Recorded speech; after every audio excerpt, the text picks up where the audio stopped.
বিসমিল্লাহির রহমানির রহিম। দয়াময় পরম দয়ালু আল্লাহর নামে। সূরাতুন আনজালনাহা ওয়া ফারাদনাহা ওয়া আনজালনা ফীহা আয়াতিন বাইয়িনাত وأنزلنا فيها آيات بينات لعلكم تذكرون। ইহা একটি সূরা, ইহা আমি অবতীর্ণ করিয়াছি এবং ইহার বিধানকে অবশ্যই পালনীয় করিয়াছি।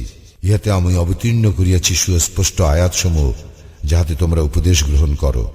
الزانية والزاني فاجلدوا كل واحد منهما 100 جلدة ولا تأخذكم بهما رأفة في دين الله إن كنتم تؤمنون بالله واليوم الآخر وليشهد عذابهما طائفة من المؤمنين।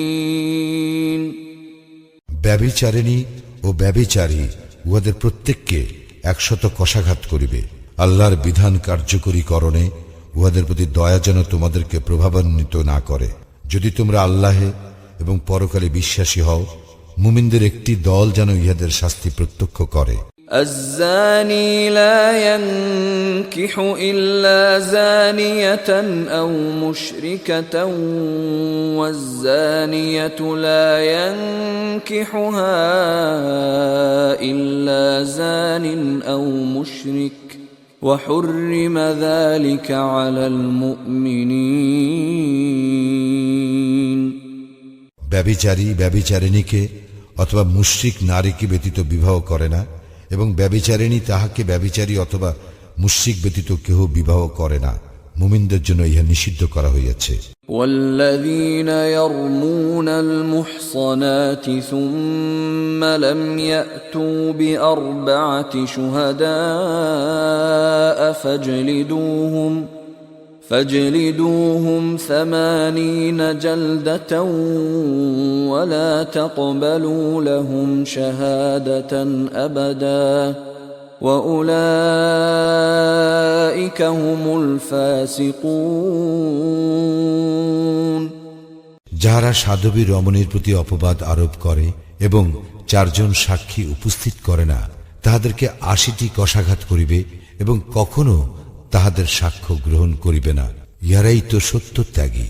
إلا الذين تابوا من بعد ذلك وأصلحوا فإن الله غفور رحيم। তবে যদি ইহার পর উহারা তওবা করে ও নিজেদেরকে সংশোধন করে, আল্লাহ তো অতিশয় ক্ষমাশীল, পরম দয়ালু। والذين يرمون أزواجهم ولم يكن لهم شهداء إلا أنفسهم فشهادة أحدهم 4 شهادات بالله إنه لمن الصادقين। এবং যাহারা নিজেদের স্ত্রীর প্রতি অপবাদ আরোপ করে অথচ নিজেরা ব্যতীত তাহাদের কোনো সাক্ষী নাই, তাহাদের প্রত্যেকের সাক্ষ্য এই হইবে যে সে আল্লাহর নামে 4 বার শপথ করিয়া বলিবে যে সে অবশ্যই সত্যবাদী। والخامسة أن لعنة الله عليه إن كان من الكاذبين। এবং 5ম বারে বলিবে যে সে মিথ্যাবাদী হইলে তাহার উপর নামিয়া আসিবে আল্লাহর লানত। ويدرأ عنها العذاب أن تشهد 4 شهادات بالله إنه لمن الكاذبين। তবে স্ত্রীর শাস্তি রহিত হইবে যদি সে 4 বার আল্লাহর নামে শপথ করিয়া সাক্ষ্য দেয় যে তাহার স্বামী মিথ্যাবাদী।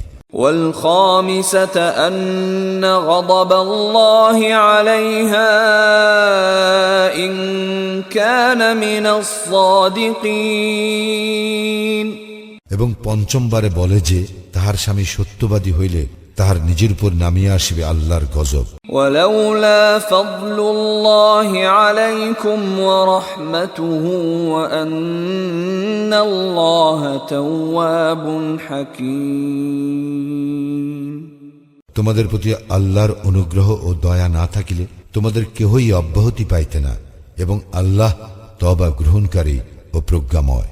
إن الذين جاءوا بالإفك عصبة منكم لا تحسبوه شرا لكم بل هو خير لكم لكل امرئ منهم ما اكتسب من الإثم والذي تولى كبره منهم له عذاب عظيم যাহারা এই অপবাদ রচনা করিয়াছে তাহারা তো তোমাদেরই একটি দল। ইহাকে তোমরা তোমাদের জন্য অনিষ্টকর মনে করিও না, বরং ইহা তো তোমাদের জন্য কল্যাণকর। উহাদের প্রত্যেকের জন্য আছে উহাদের কৃত পাপকর্মের ফল, এবং উহাদের মধ্যে যে এই ব্যাপারে প্রধান ভূমিকা গ্রহণ করিয়াছে তাহার জন্য আছে মহাশাস্তি। لولا إذ سمعتموه ظن المؤمنون والمؤمنات بأنفسهم خيرا وقالوا هذا إفك مبين যখন তাহারা ইহা শুনিল তখন মুমিন পুরুষ এবং মুমিন নারীগণ আপন লোকদের সম্পর্কে কেন ভালো ধারণা করিল না এবং বলিল না, ইহা তো সুস্পষ্ট অপবাদ। لولا جاءوا عليه بأربعة شهداء فإذ لم يأتوا بالشهداء فأولئك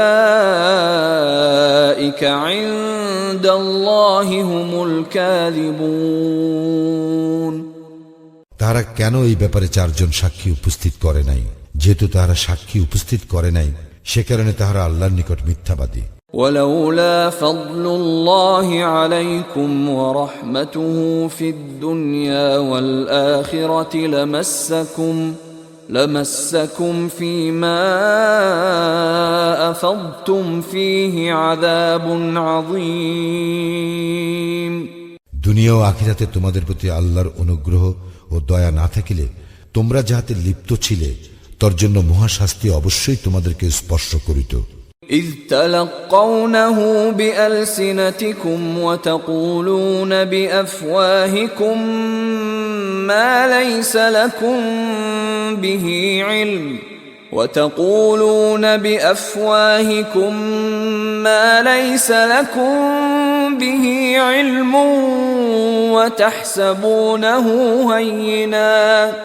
وتحسبونه هينا وهو عند الله عظيم যখন তোমরা মুখে মুখে ইহা ছড়াইতেছিলে এবং এমন বিষয় মুখে উচ্চারণ করিতেছিলে যাহার কোনো জ্ঞান তোমাদের ছিল না, এবং তোমরা ইহাকে তুচ্ছ গণ্য করিয়াছিলে, যদিও আল্লাহর নিকট ইহা ছিল গুরুতর বিষয়। ولولا إذ سمعتموه قلتم ما يكون لنا أن نتكلم بهذا سبحانك هذا بهتان عظيم এবং তোমরা যখন ইহা শ্রবণ করিলে তখন কেন বলিলে না, এ বিষয়ে বলাবলি করা আমাদের উচিত নয়, আল্লাহ পবিত্র মহান, ইহা তো এক গুরুতর অপবাদ। يعظكم الله أن تعودوا لمثله أبدا إن كنتم مؤمنين আল্লাহ তোমাদেরকে উপদেশ দিতেছেন, তোমরা যদি মুমিন হও তবে কখনো অনুরূপ আচরণের পুনরাবৃত্তি করিও না। ويبين الله لكم الآيات والله عليم حكيم আল্লাহ তোমাদের জন্য আয়াতসমূহ সুস্পষ্টভাবে বিবৃত করেন এবং আল্লাহ সর্বজ্ঞ প্রজ্ঞাময়। إن الذين يحبون أن تشيع الفاحشة في الذين آمنوا لهم عذاب أليم في الدنيا والآخرة والله يعلم وأنتم لا تعلمون যাহারা মুমিনদের মধ্যে অশ্লীলতার প্রসার কামনা করে তাহাদের জন্য আছে দুনিয়া ও আখিরাতের মর্মন্তুদ শাস্তি, এবং আল্লাহ জানেন, তোমরা জানো না। ولولا فضل الله عليكم ورحمته وأن الله رؤوف رحيم তোমাদের প্রতি আল্লাহর অনুগ্রহ ও দয়া না থাকিলে তোমরা কেহই অব্যাহতি পাইতে না, এবং আল্লাহ দয়াদ্র ও পরম দয়ালু। يا أيها الذين آمنوا لا تتبعوا خطوات الشيطان ومن يتبع خطوات الشيطان فإنه يأمر بالفحشاء والمنكر ولولا فضل الله عليكم ورحمته ما زكى منكم من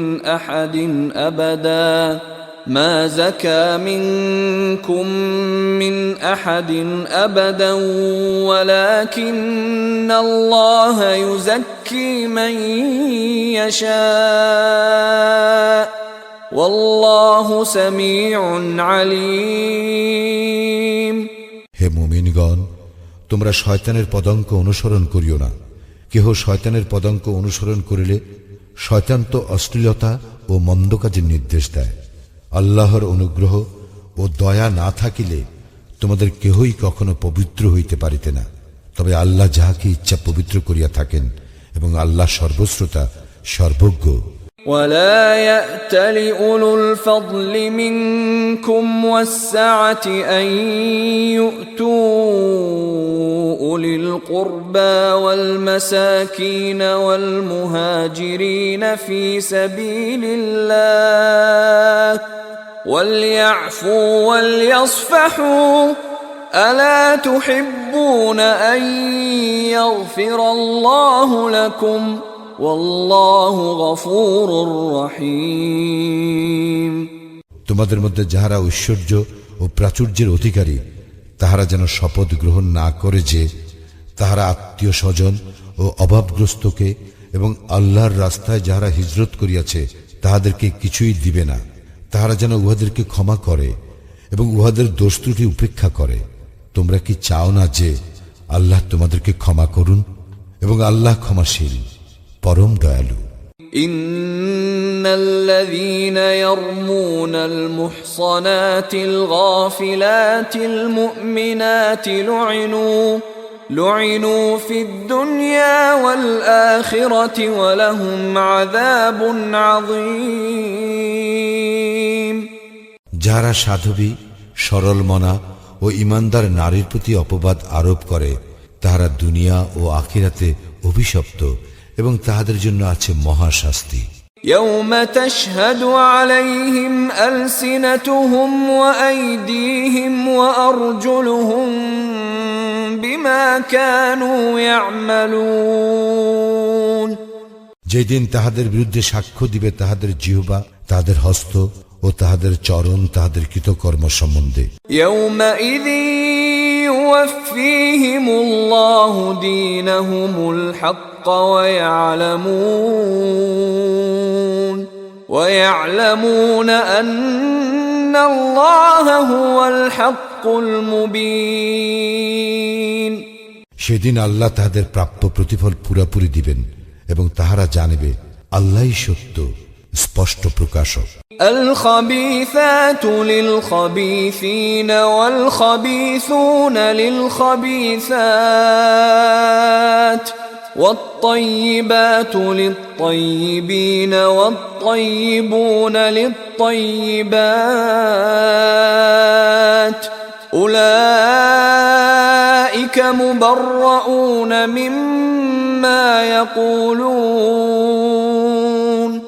لهم مغفرة ورزق كريم দুশ্চরিত্রা নারী দুশ্চরিত্র পুরুষের জন্য, দুশ্চরিত্র পুরুষ দুশ্চরিত্র নারীর জন্য, সচ্চরিত্র নারী সচ্চরিত্র পুরুষের জন্য এবং সচ্চরিত্র পুরুষ সচ্চরিত্র নারীর জন্য। লোকে যাহা বলে ইহারা তাহা হইতে পবিত্র, ইহাদের জন্য আছে ক্ষমা ও সম্মানজনক জীবিকা। يا أيها الذين آمنوا لا تدخلوا بيوتا غير بيوتكم حتى تستأنسوا وتسلموا على أهلها ذلكم خير لكم لعلكم تذكرون হে মুমিনগণ, তোমরা নিজেদের গৃহ ব্যতীত অন্য কাহারও গৃহে গৃহবাসীদের অনুমতি না লইয়া এবং তাহাদেরকে সালাম না করিয়া প্রবেশ করিও না, ইহাই তোমাদের জন্য শ্রেয়, যাহাতে তোমরা উপদেশ গ্রহণ করো। فإن لم تجدوا فيها أحدا فلا تدخلوها حتى يؤذن لكم وإن قيل لكم ارجعوا فارجعوا هو أزكى لكم والله بما تعملون عليم যদি তোমরা গৃহে কাউকে না পাও, তাহলে উহাতে প্রবেশ করিবে না যতক্ষণ না তোমাদেরকে অনুমতি দেওয়া হয়। যদি তোমাদেরকে বলা হয় ফিরিয়া যাও, তবে তোমরা ফিরিয়া যাইবে, ইহাই তোমাদের জন্য উত্তম, এবং তোমরা যাহা করো সে সম্বন্ধে আল্লাহ সবিশেষ অবহিত। ليس عليكم جناح أن تدخلوا بيوتا غير مسكونة فيها متاع لكم والله يعلم ما تبدون وما تكتمون যে গৃহে কেহ বাস করে না, তাহাতে তোমাদের জন্য দ্রব্য সামগ্রী থাকিলে সেখানে তোমাদের প্রবেশে কোনো পাপ নাই, এবং আল্লাহ জানেন যাহা তোমরা প্রকাশ করো এবং যাহা তোমরা গোপন করো। قل للمؤمنين يغضوا من أبصارهم ويحفظوا فروجهم ذلك أزكى لهم إن الله خبير بما يصنعون মুমিনদেরকে বলো, তাহারা যেন তাহাদের দৃষ্টিকে সংযত করে এবং তাহাদের লজ্জাস্থানের হেফাজত করে, ইহাই তাহাদের জন্য উত্তম। উহারা যাহা করে নিশ্চয় আল্লাহ সে বিষয় সম্যক অবহিত। وقل للمؤمنات يغضضن من أبصارهن ويحفظن فروجهن ولا يبدين زينتهن إلا ما ظهر منها وليضربن بخمرهن على جيوبهن ولا يبدين زينتهن إلا لبعولتهن أو آباء بعولتهن أو أبنائهن أو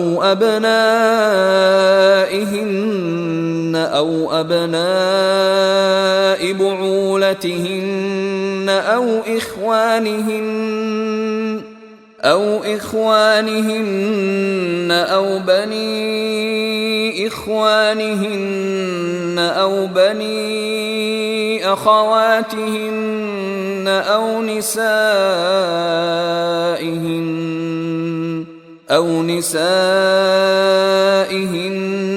أو ما ملكت أيمانهن أو التابعين غير أولي الإربة من الرجال أو الطفل الذين لم يظهروا على عورات النساء ولا يضربن بأرجلهن ليعلم ما يخفين من زينتهن وتوبوا إلى الله جميعا أيها المؤمنون لعلكم تفلحون আর মুমিন নারীদেরকে বলো, তাহারা যেন তাহাদের দৃষ্টিকে সংযত করে ও তাহাদের লজ্জাস্থানের হিফাজত করে, তাহারা যেন যাহা সাধারণত প্রকাশ থাকে তাহা ব্যতীত তাহাদের আভরণ প্রদর্শন না করে, তাহাদের গ্রীবা ও বক্ষদেশ যেন মাথার উপর কাপড় দ্বারা আবৃত করে, তাহারা যেন তাহাদের স্বামী, পিতা, শ্বশুর, পুত্র, স্বামীর পুত্র, ভ্রাতা, ভ্রাতুষ্পুত্র, ভগ্নীপুত্র, আপন নারীগণ, তাহাদের মালিকানাধীন দাসী, পুরুষদের মধ্যে যৌন কামনা রহিত পুরুষ এবং নারীদের গোপন অঙ্গ সম্বন্ধে অজ্ঞ বালক ব্যতীত কাহার নিকট তাহাদের আভরণ প্রকাশ না করে। তাহারা যেন তাহাদের গোপন আভরণ প্রকাশের উদ্দেশ্যে সজোরে পদক্ষেপ না করে। হে মুমিনগণ, তোমরা সকলে আল্লাহর দিকে প্রত্যাবর্তন করো, যাহাতে তোমরা সফল কাম হইতে পারো। وأنكحوا الأيام منكم والصالحين من عبادكم وإمائكم إن يكونوا فقراء يغنهم الله من فضله والله واسع عليم। তোমাদের মধ্যে যাহারা আইয়িম তাহাদের বিবাহ সম্পাদন করো, এবং তোমাদের দাস ও দাসীদের মধ্যে যাহারা সৎ তাহাদেরও। তাহারা অভাবগ্রস্ত হইলে আল্লাহ নিজ অনুগ্রহে তাহাদেরকে অভাবমুক্ত করিয়া দিবেন। আল্লাহ তো প্রাচুর্যময়, সর্বজ্ঞ। وَلْيَسْتَعْفِفِ الَّذِينَ لَا يَجِدُونَ نِكَاحًا حَتَّى يُغْنِيَهُمُ اللَّهُ مِنْ فَضْلِهِ وَالَّذِينَ يَبْتَغُونَ الْكِتَابَ مِمَّا مَلَكَتْ أَيْمَانُكُمْ فَكَاتِبُوهُمْ إِنْ عَلِمْتُمْ فِيهِمْ خَيْرًا وَآتُوهُمْ مِمَّا لِلَّهِ الَّذِي آتَاكُمْ وَلَا تُكْرِهُوا فَتَيَاتِكُمْ عَلَى الْبِغَاءِ إِنْ أَرَدْنَ تَحَصُّنًا لِتَبْتَغُوا عَرَضَ الْحَيَاةِ الدُّنْيَا وَمَنْ يُكْرِههُّنَّ فَإِنَّ اللَّهَ مِنْ بَعْدِ إِكْرَاهِهِنَّ غَفُورٌ رَحِيمٌ। যাহাদের বিবাহের সামর্থ্য নাই, আল্লাহ তাহাদেরকে নিজ অনুগ্রহে অভাবমুক্ত না করা পর্যন্ত তাহারা যেন সংযম অবলম্বন করে, এবং তোমাদের মালিকানাধীন দাস দাসীদের মধ্যে কেহ তাহার মুক্তির জন্য লিখিত চুক্তি চাহিলে তাহাদের সঙ্গে চুক্তিতে আবদ্ধ হও, যদি তোমরা উহাদের মধ্যে মঙ্গলের সন্ধান পাও। আল্লাহ তোমাদেরকে যে সম্পদ দিয়াছেন তা হইতে তোমরা উহাদেরকে দান করিবে। তোমাদের দাসীগণ সতীত্ব রক্ষা করিতে চাইলে পার্থিব জীবনের ধন লালসায় তাহাদেরকে ব্যভিচারিণী হইতে বাধ্য করিও না। আর যে তাহাদেরকে বাধ্য করে তবে তাহাদের উপর জবরদস্তির পর আল্লাহ তো ক্ষমাশীল, পরম দয়ালু। وَلَقَدْ أَنزَلْنَا إِلَيْكُمْ آيَاتٍ مُبَيِّنَاتٍ وَمَثَلًا مِنَ الَّذِينَ خَلَوْا مِنْ قَبْلِكُمْ وَمَوْعِظَةً لِلْمُتَّقِينَ। আমি তো তোমাদের নিকট অবতীর্ণ করিয়াছি সুস্পষ্ট আয়াত, তোমাদের পূর্ববর্তীদের দৃষ্টান্ত ও মুত্তাকিদের জন্য উপদেশ। الله نور السماوات والأرض مثل نوره كمشكاة فيها مصباح المصباح في زجاجة الزجاجة كأنها كوكب دري يوقد من شجرة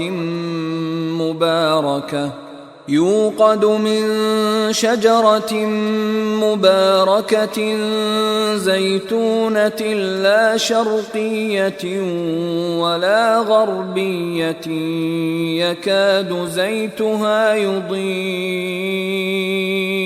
يكاد زيتها يضيء ولو لم تمسسه نار نور على نور يهدي الله لنوره من يشاء ويضرب الله الأمثال للناس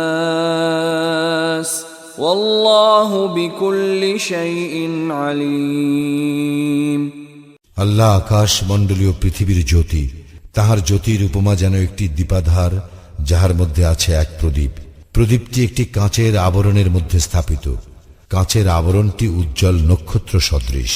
ইহা প্রজ্বলিত করা হয় পুত পবিত্র জয়তুন বৃক্ষের তৈল দ্বারা, যাহা প্রাচ্যের নয়, প্রতীচ্যেরও নয়। অগ্নি উহাকে স্পর্শ না করিল, যেন উহার তৈল উজ্জ্বল আলো দিতেছে। জ্যোতির উপর জ্যোতি। আল্লাহ যাহাতে ইচ্ছা পথ নির্দেশ করেন তাহার জ্যোতির দিকে। আল্লাহ মানুষের জন্য উপমা দিয়া থাকেন এবং আল্লাহ সর্ববিষয়ে সর্বজ্ঞ। في بيوت أذن الله أن ترفع ويذكر فيها اسمه يسبح له فيها بالغدو والآصال। সেই সকল গৃহে যাহাকে সমুন্নত করিতে এবং যাহাতে তাহার নাম স্মরণ করিতে আল্লাহ নির্দেশ দিয়াছেন, সকাল ও সন্ধ্যায় তাহার পবিত্রতা ও মহিমা ঘোষণা করে। رجال لا تلهيهم تجارة ولا بيع عن ذكر الله وإقام الصلاة وإيتاء الزكاة يخافون يوما تتقلب فيه القلوب والأبصار। সেই সব লোক যাহাদেরকে ব্যবসা বাণিজ্য এবং ক্রয় বিক্রয় আল্লাহর স্মরণ হইতে এবং সালাত কায়েম ও জাকাত প্রদান হইতে বিরত রাখে না, তাহারা ভয় করে সেই দিনকে, যেদিন অনেক অন্তর ও দৃষ্টি বিপর্যস্ত হইয়া পড়িবে। ليجزيهم الله أحسن ما عملوا ويزيدهم من فضله والله يرزق من يشاء بغير حساب। যাহাতে তাহারা যে কর্ম করে তজ্জন্য আল্লাহ তাহাদেরকে উত্তম পুরস্কার দেন এবং নিজ অনুগ্রহে তাহাদেরকে প্রাপ্যের অধিক দেন। আল্লাহ যাহাকে ইচ্ছা অপরিমিত জীবিকা দান করেন। والذين كفروا أعمالهم كسراب بقيعة يحسبه الظمآن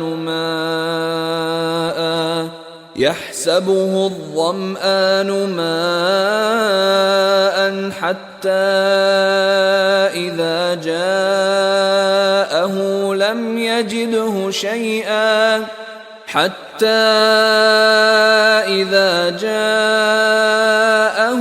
لم يجده شيئا ووجد الله عنده فوفاه حسابه والله سريع الحساب।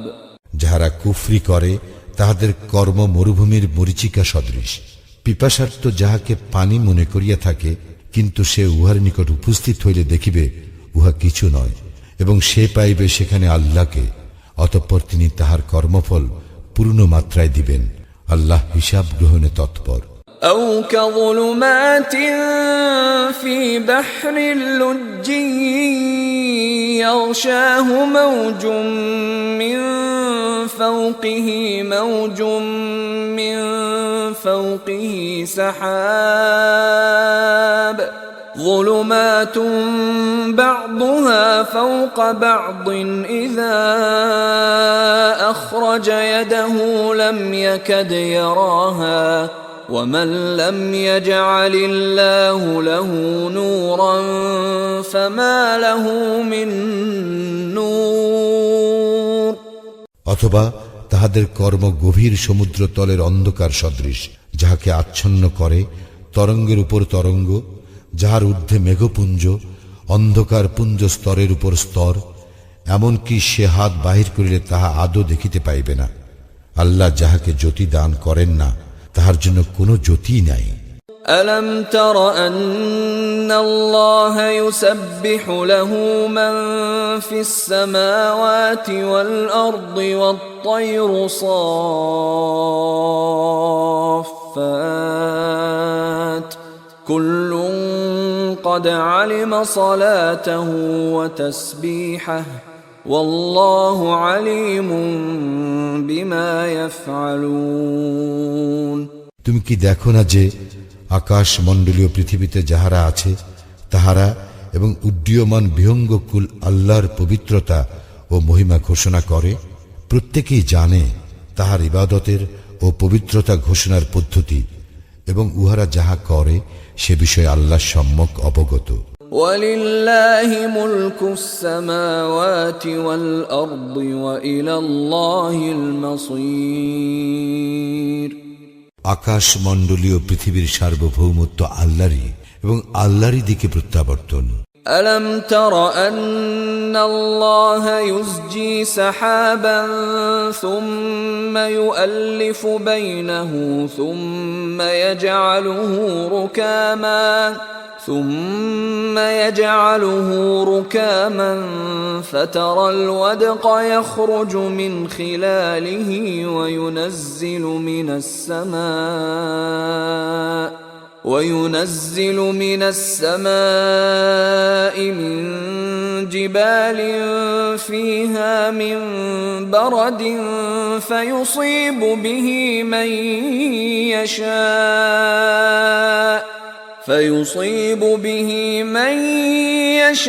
يشاء ويصرفه عن من يشاء يكاد سنا برقه يذهب بالأبصار তুমি কি দেখো না আল্লাহ সঞ্চালিত করেন মেঘমালাকে, তৎপর তাহাদেরকে একত্র করেন এবং পরে পুঞ্জীভূত করেন। অতঃপর তুমি দেখিতে পাও উহার মধ্য হইতে নির্গত হয় বারিধারা। আকাশস্থিত শিলাস্তূপ হইতে তিনি বর্ষণ করেন শিলা, এবং ইহা দ্বারা তিনি যাহাকে ইচ্ছা আঘাত করেন, এবং যাহাকে ইচ্ছা তাহার উপর হইতে ইহা অন্যদিকে ফিরাইয়া দেন। মেঘের বিদ্যুৎ ঝলক দৃষ্টিশক্তি প্রায় কাড়িয়া নেয়। يقلب الله الليل والنهار إن في ذلك لعبرة لأولي الأبصار আল্লাহ দিবস ও রাত্রির পরিবর্তন ঘটান, ইহাতে শিক্ষা রইয়াছে অন্তর্দৃষ্টি সম্পন্নদের জন্য। والله خلق كل دابة من ماء فمنهم من يمشي على بطنه ومنهم من يمشي على رجلين ومنهم من يمشي على أربع يخلق الله ما يشاء إن الله على كل شيء قدير আল্লাহ সমস্ত জীব সৃষ্টি করিয়াছেন পানি হইতে। উহাদের কতক পেটে ভর দিয়া চলে, কতক দুই পায়ে চলে এবং কতক চলে চার পায়ে। আল্লাহ যাহা ইচ্ছা সৃষ্টি করেন, নিশ্চয় আল্লাহ সর্ববিষয়ে সর্বশক্তিমান। لقد أنزلنا آيات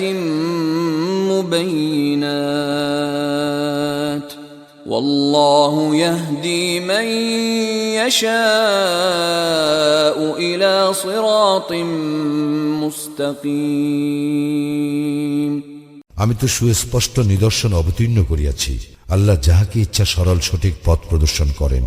ويقولون آمنا بالله وبالرسول وأطعنا ثم يتولى فريق منهم من بعد ذلك وما أولئك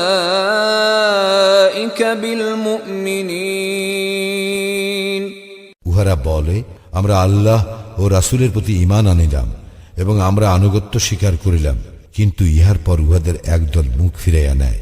বস্তুত উহারা মুমিন নয়। وَإِذَا دُعُوا إِلَى اللَّهِ وَرَسُولِهِ لِيَحْكُمَ بَيْنَهُمْ إِذَا فَرِيقٌ مِّنْهُمْ مُعْرِضُونَ এবং যখন উহাদেরকে আহ্বান করা হয় আল্লাহ ও তাঁর রাসূলের দিকে উহাদের মধ্যে ফয়সালা করিয়া দিবার জন্য, তখন উহাদের একদল মুখ ফিরাইয়া নেয়। وَإِن يَكُن لَّهُمُ الْحَقُّ يَأْتُوا إِلَيْهِ مُذْعِنِينَ। আর যদি উহাদের প্রাপ্য থাকে, তা হইলে উহারা বিনীতভাবে রাসূলের নিকট ছুটিয়া আসে। أَفِي قُلُوبِهِم مَّرَضٌ أَمِ ارْتَابُوا أَمْ يَخَافُونَ أَن يَحِيفَ اللَّهُ عَلَيْهِمْ وَرَسُولُهُ بَلْ أُولَٰئِكَ هُمُ الظَّالِمُونَ। উহাদের অন্তরে কি ব্যাধি আছে? না উহারা সংশয় পোষণ করে, না উহারা ভয় করে যে আল্লাহ ও তাহার রাসূল উহাদের প্রতি জুলুম করিবেন, বরং উহারাই তো জালিম। إنما كان قول المؤمنين إذا دعوا إلى الله ورسوله ليحكم بينهم أن يقولوا سمعنا وأطعنا وأولئك هم المفلحون। মুমিনদের উক্তি তো এই, যখন তাহাদের মধ্যে ফয়সালা করিয়া দিবার জন্য আল্লাহ এবং তাহার রাসূলের দিকে আহ্বান করা হয়, তখন তাহারা বলে, আমরা শ্রবণ করিলাম ও আনুগত্য করিলাম, আর উহারাই তো সফল কাম। ومن يطع الله ورسوله ويخشى الله ويتقه فأولئك هم الفائزون। যারা আল্লাহ ও তাহার রাসূলের আনুগত্য করে, আল্লাহকে ভয় করে ও তাহার অবাধ্যতা হইতে সাবধান থাকে, তাহারাই সফল কাম। وأقسموا بالله جهد أيمانهم لئن أمرتهم ليخرجن قل لا تقسموا طاعة معروفة إن الله خبير بما تعملون। উহারা দৃঢ়ভাবে আল্লাহর শপথ করিয়া বলে যে, তুমি উহাদেরকে আদেশ করিলে উহারা অবশ্যই বাহির হইবে। তুমি বলো, শপথ করিও না, যথার্থ আনুগত্যই কাম্য। তোমরা যাহা করো, নিশ্চয়ই আল্লাহ সে বিষয়ে সবিশেষ অবহিত। قل أطيعوا الله وأطيعوا الرسول فإن تولوا فإنما عليه ما حمل وعليكم ما حملتم وإن تطيعوه تهتدوا وما على الرسول إلا البلاغ المبين। বলো, আল্লাহর আনুগত্য করো এবং রাসূলের আনুগত্য করো, অতঃপর যদি তোমরা মুখ ফিরাইয়া লও, তবে তাহার উপর অর্পিত দায়িত্বের জন্য সেই দায়ী, এবং তোমাদের উপর অর্পিত দায়িত্বের জন্য তোমরাই দায়ী, এবং তোমরা তাহার আনুগত্য করিলে সৎপথ পাইবে। আর রাসূলের কাজ তো কেবল স্পষ্টভাবে পৌঁছাইয়া দেওয়া। وعد الله الذين آمنوا منكم وعملوا الصالحات ليستخلفنهم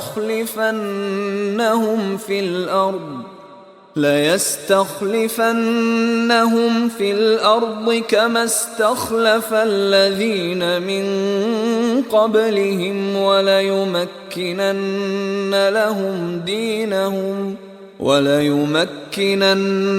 لهم دينهم الذي ارتضى لهم وليبدلنهم من بعد خوفهم أمنا يعبدونني لا يشركون بي شيئا ومن كفر بعد ذلك فأولئك هم الفاسقون।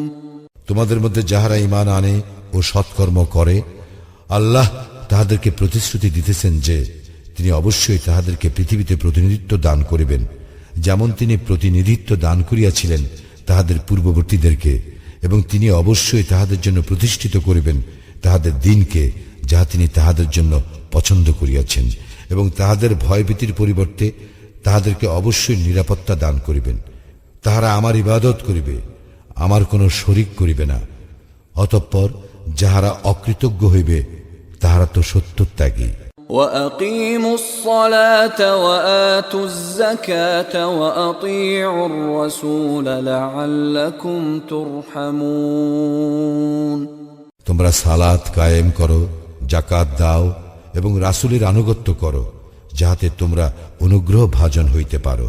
لا تحسبن الذين كفروا معجزين في الأرض ومأواهم النار ولبئس المصير। তুমি কাফিরদেরকে পৃথিবীতে কখনো প্রবল মনে করিও না, উহাদের আশ্রয়স্থল দোজখ, কত নিকৃষ্ট এই পরিণাম। يا أيها الذين آمنوا ليستأذنكم الذين ملكت أيمانكم والذين لم يبلغوا الحلم منكم 3 مرات من قبل صلاة الفجر وحين تضعون ثيابكم من الظهيرة ومن بعد صلاة العشاء 3 عورات لكم ليس عليكم ولا عليهم جناح بعدهن طوافون عليكم بعضكم على بعض كذلك يبين الله لكم الآيات والله عليم حكيم। হে মুমিনগণ, তোমাদের মালিকানাধীন দাস দাসীগণ এবং তোমাদের মধ্যে যাহারা বয়প্রাপ্ত হয় নাই, তাহারা যেন তোমাদের কক্ষে প্রবেশ করিতে 3 সময়ের অনুমতি গ্রহণ করে। ফজরের সালাতের পূর্বে, দ্বীপ্রহরে যখন তোমরা তোমাদের পোশাক খুলিয়া রাখো তখন, এবং ঈশার সালাতের পর। এই 3 সময় তোমাদের গোপনীয়তার সময়। এই 3 সময় ব্যতীত অন্য সময় বিনা অনুমতিতে প্রবেশ করিলে তোমাদের জন্য এবং তাহাদের জন্য কোনো দোষ নাই। তোমাদের এককে অপরের নিকট তো যাতায়াত করিতেই হয়। এইভাবে আল্লাহ তোমাদের নিকট তাহার নির্দেশ সুস্পষ্টভাবে বিবৃত করেন। আল্লাহ সর্বজ্ঞ, প্রজ্ঞাময়। وَإِذَا بَلَغَ الْأَطْفَالُ مِنكُمُ الْحُلُمَ فَلْيَسْتَأْذِنُوا كَمَا اسْتَأْذَنَ الَّذِينَ مِن قَبْلِهِمْ كَذَلِكَ يُبَيِّنُ اللَّهُ لَكُمْ آيَاتِهِ وَاللَّهُ عَلِيمٌ حَكِيمٌ। আর তোমাদের সন্তান সন্ততি বয়ঃপ্রাপ্ত হইলে তাহারাও যেন অনুমতি প্রার্থনা করে, যেমন অনুমতি প্রার্থনা করিয়া থাকে তাহাদের বয়োজ্যেষ্ঠগণ। এইভাবে আল্লাহ তোমাদের জন্য তাহার নির্দেশ সুস্পষ্টভাবে বিবৃত করেন। আল্লাহ সর্বজ্ঞ, প্রজ্ঞাময়। والقواعد من النساء اللاتي لا يرجون نكاحا فليس عليهن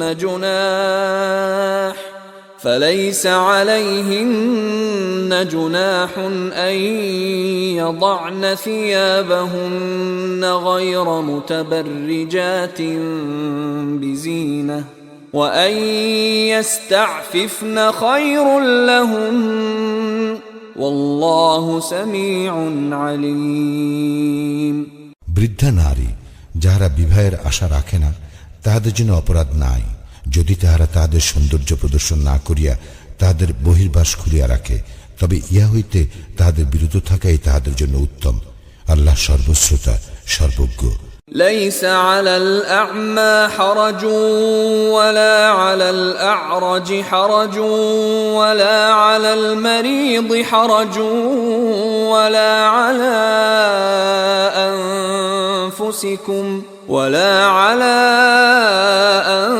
أنفسكم أن تأكلوا من بيوتكم أو بيوت آبائكم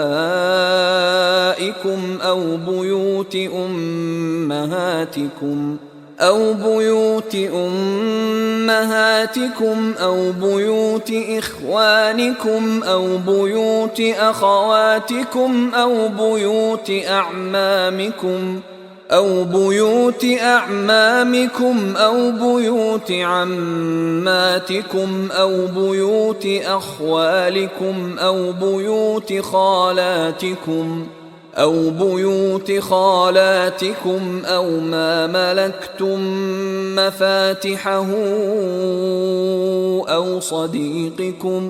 ليس عليكم جناح أن تأكلوا جميعا أو أشتاتا، فإذا دخلتم بيوتا فسلموا على أنفسكم تحية من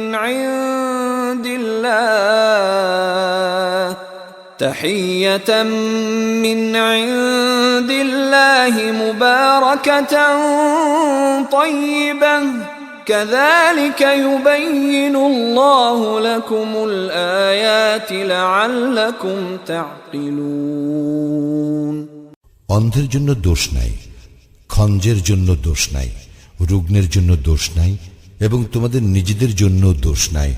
আহার করা তোমাদের গৃহে অথবা তোমাদের পিতৃগণের গৃহে, মাতৃগণের গৃহে, ভাতৃগণের গৃহে, ভগ্নীগণের গৃহে, পিতৃব্যদের গৃহে, ফুফুদের গৃহে, মাতুলদের গৃহে, খালাদের গৃহে অথবা সেই সব গৃহে যাহার চাবির মালিক তোমরা অথবা তোমাদের বন্ধুদের গৃহে। তোমরা একত্রে আহার করো অথবা পৃথক পৃথকভাবে আহার করো, তাহাতে তোমাদের জন্য কোনো অপরাধ নাই। তবে যখন তোমরা গৃহে প্রবেশ করবে তখন তোমরা তোমাদের স্বজনদের প্রতি সালাম করিবে, অভিবাদন স্বরূপ, যাহা আল্লাহর নিকট হইতে কল্যাণময় ও পবিত্র। এইভাবে আল্লাহ তোমাদের জন্য তাহার নির্দেশ বিশদভাবে বিবৃত করেন, যাহাতে তোমরা বুঝিতে পারো। إنما المؤمنون الذين آمنوا بالله ورسوله وإذا كانوا معه على أمر جامع لم يذهبوا حتى يستأذنوه إن الذين يستأذنونك أولئك الذين يؤمنون بالله ورسوله فإذا استأذنوك لبعض شأنهم فأذن لمن شئت منهم واستغفر لهم الله إن الله غفور رحيم। মুমিন তো তাহারাই যাহারা আল্লাহ এবং তাহার রাসূলে ঈমান আনে এবং রাসূলের সঙ্গে সমষ্টিগত ব্যাপারে একত্র হইলে তাহারা অনুমতি ব্যতীত সরিয়া পড়ে না। যাহারা তোমার অনুমতি প্রার্থনা করে তাহারাই আল্লাহ এবং তাহার রাসূলে বিশ্বাসী। অতএব তাহারা তাহাদের কোনো কাজে বাহিরে যাইবার জন্য তোমার অনুমতি চাইলে তাহাদের মধ্যে যাহাদেরকে ইচ্ছা তুমি অনুমতি দিও এবং তাহাদের জন্য আল্লাহর নিকট ক্ষমা প্রার্থনা করিও। নিশ্চয় আল্লাহ পরম ক্ষমাশীল, পরম দয়ালু। لا تجعلوا دعاء الرسول بينكم كدعاء بعضكم بعضا قد يعلم الله الذين يتسللون منكم لواذا فليحذر الذين يخالفون عن أمره أن تصيبهم فتنة أو يصيبهم عذاب أليم। রাসূলের আহ্বানকে তোমরা তোমাদের একে অপরের প্রতি আহ্বানের মতো গণ্য করিও না। তোমাদের মধ্যে যাহারা অলক্ষ্যে সরিয়া পড়ে আল্লাহ তো তাহাদেরকে জানেন। সুতরাং যাহারা তাহার আদেশের বিরুদ্ধাচরণ করে তাহারা সতর্ক হোক যে বিপর্যয় তাহাদের উপর আপতিত হইবে অথবা আপতিত হইবে তাহাদের উপর মর্মন্তুর শাস্তি। ألا إن لله ما في السماوات والأرض قد يعلم ما أنتم عليه ويوم يرجعون إليه فينبئهم بما عملوا والله بكل شيء عليم। জানিয়া রাখো আকাশ মণ্ডলীয় পৃথিবীতে যাহা কিছু আছে তাহা আল্লাহরই। তোমরা যাহাতে ব্যাপৃত তিনি তাহা জানেন। যেদিন তাহারা তাহার নিকট প্রত্যাবর্তিত হইবে সেদিন তিনি তাহাদেরকে জানাইয়া দিবেন তাহারা যাহা করিত। আল্লাহ সর্ববিষয়ে সর্বজ্ঞ।